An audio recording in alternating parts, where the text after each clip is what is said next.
Olá, tudo bom? Aqui é o Luiz Gustavo, do Vlog do Professor. Bom, o vídeo de hoje eu vou tentar conversar um pouco sobre algo que as pessoas muitas das vezes gostam de ser enganadas. Estou falando de quê? De político. Do que mais? Mas depois da vinheta.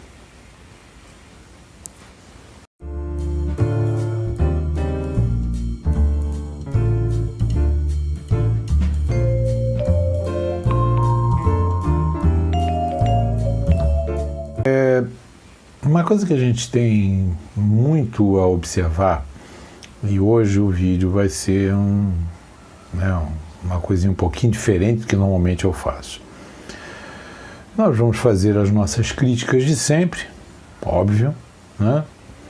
Porque, infelizmente, no Brasil, a política se tornou uma fábrica de corrupção, uma fábrica de canários. É isso mesmo, uma fábrica de canalhas. É o que mais a gente tem, tá? E o que é mais interessante é que esta fábrica de canalhas, ela se aproveita de uma situação que, também forjada na nossa sociedade, faz com que estes canalhas continuem se dando bem. Por quê? Simples.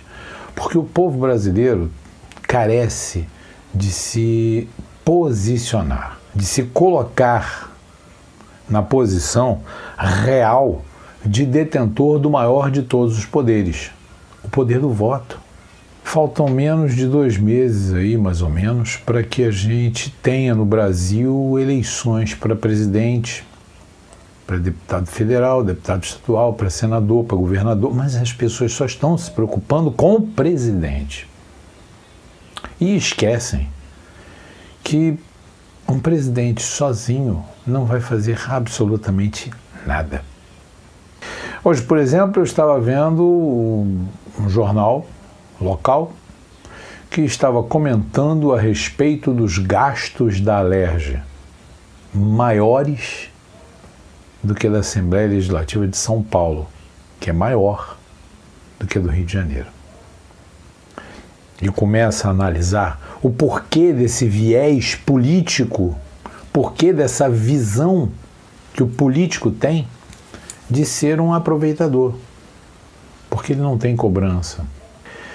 A gente pode dizer que o político brasileiro hoje não tem predadores, e por não ter predadores, ele faz aquilo que ele bem quer. Ele faz aquilo que mais lhe agrada.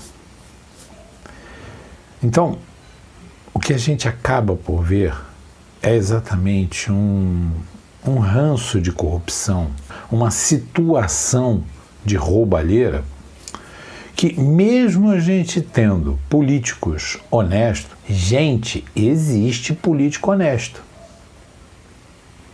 Só que o problema todo é que é uma minoria, infelizmente, tá? Algumas coisas são muito sérias dentro da questão política brasileira. Uma delas, o político se acha profissional. Gente, política não é profissão.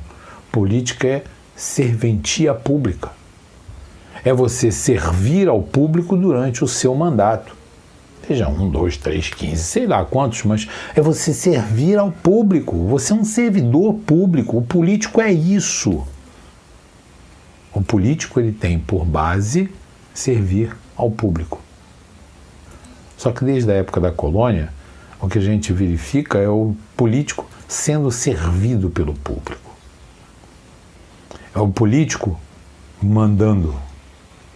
Quando, na verdade, o político ele deveria de exercer o papel de servidor. Imagina, não dá para você, por exemplo, ter 10 milhões de cariocas governando. Tenta imaginar isso. É uma coisa ilógica. Não há condição. Nem de carioca, nem de paulista, nem de ninguém. É um negócio imaginário. Para que haja uma governança coerente, você tem que ter o representante do povo nesses departamentos, nessas visões. E quem é o representante do povo? Efetivamente, é o legislativo, o executivo. Eles representam o povo. Você, eleitor, vota neles para que eles possam, então, exercer um mandato a seu favor, ou pelo menos a favor da maioria. Mas aí existem algumas coisas erradas, né? Você tem aquele tal fator, né, na qual um candidato tem 200 mil votos, ele carrega 3, 4 com ele. Gente que às vezes não teve um voto, não teve nada, tá na rebarba, tá pegando onda, tá, na marola dos outros. Por isso é que eu defendo o parlamentarismo. Por isso é que eu defendo, tá, um regime de votação, né, onde você vai ter o voto distrital puro. Você mora num departamento, num distrito, seja lá o nome que queiram dar nessa seção, ali quem foi mais votado está eleito. Acabou. Você não está às 3, 4. Né? Um exemplo claro, Tiririca. Por que é que voltaram, não tem esse papo dele, não, eu vou voltar a ser candidato, não, voltaram com ele. Agora, depende do povo de São Paulo querer ter aquele encosto lá representando São Paulo, quando outros que poderiam estar fazendo alguma coisa de melhor poderia estar no lugar daquele palhaço, no bom sentido. É o que ele é, palhaço. Ele mesmo diz, eu sou palhaço. Então, o que é que acontece? Por conta disso, a gente começa a verificar o que a gente pode fazer com relação à questão política. A primeira coisa, é lógico e óbvio, é você começar a pensar e estruturar quem será o cara que você vai dar o seu voto. Quem será o cara que você vai ter como representante no legislativo e no executivo. Esses candidatos, de uma certa forma, alguns são candidatos por uma questão pura e simples de conhecer a pessoa e o trabalho dele. Ponto. Candidatos a deputados estadual e federal. Então são pessoas que eu tenho conhecimento, conheço e confio que vão me representar. Mas aí você tem uma outra questão. A questão, por exemplo, do senador, do governador e do presidente da República, levando em consideração que são 2 senadores. E aí, quem a gente vai começar a pensar? É neste momento que você tem que começar a pensar se a pessoa é ou não honesta, se a pessoa é ou não direita. Não é de direita, é direita, é diferente. É aí que você tem que começar a imaginar o que é que essa pessoa pode fazer de bom pelo país. É aí que você começa a analisar como é que esta pessoa pode te representar.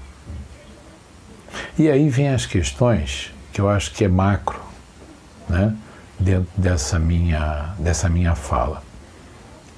Não escondo de ninguém, vou votar no Bolsonaro. E aí vem o espanto. Nossa, mas você era um crítico do Bolsonaro. E continuo sendo.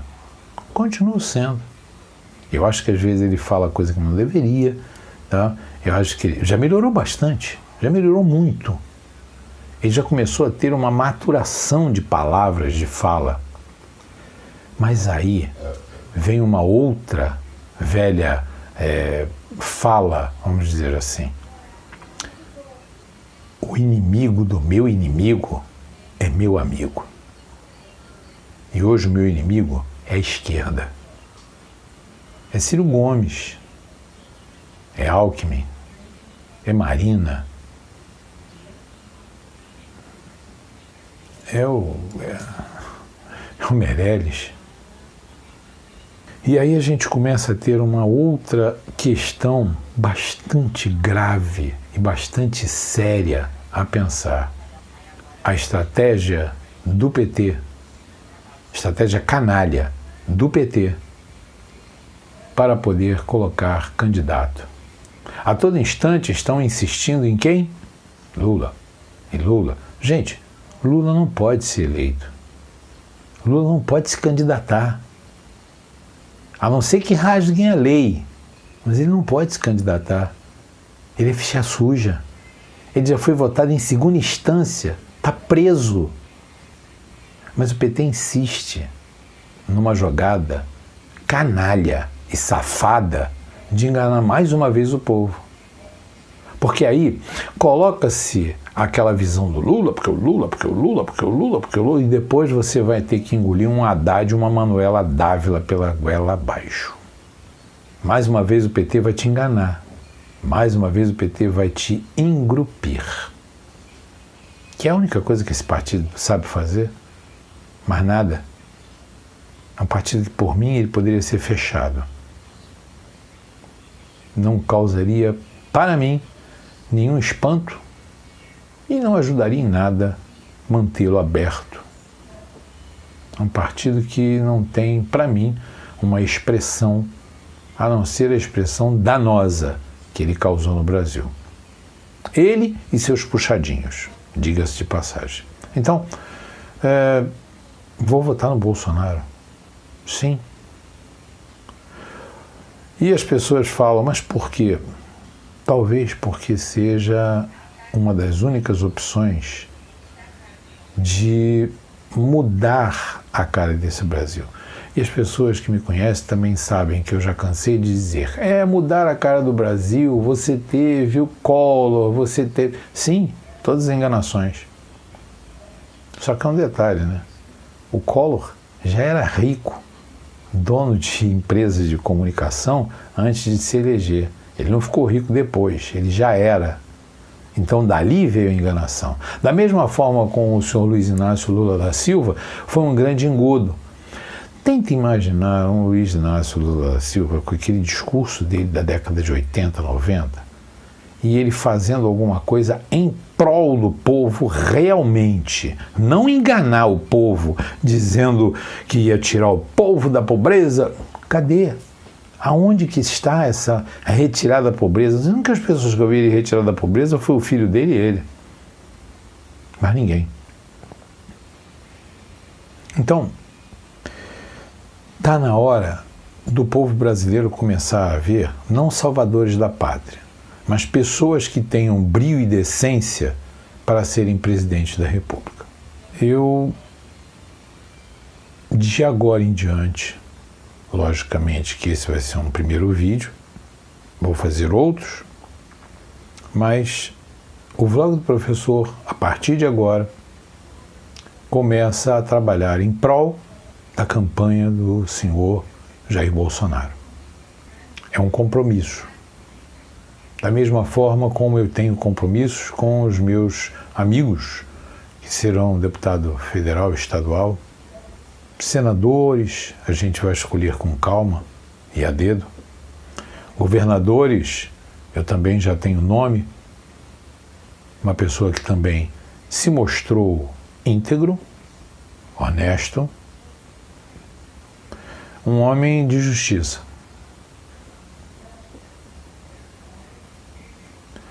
E vamos verificar no que vai dar.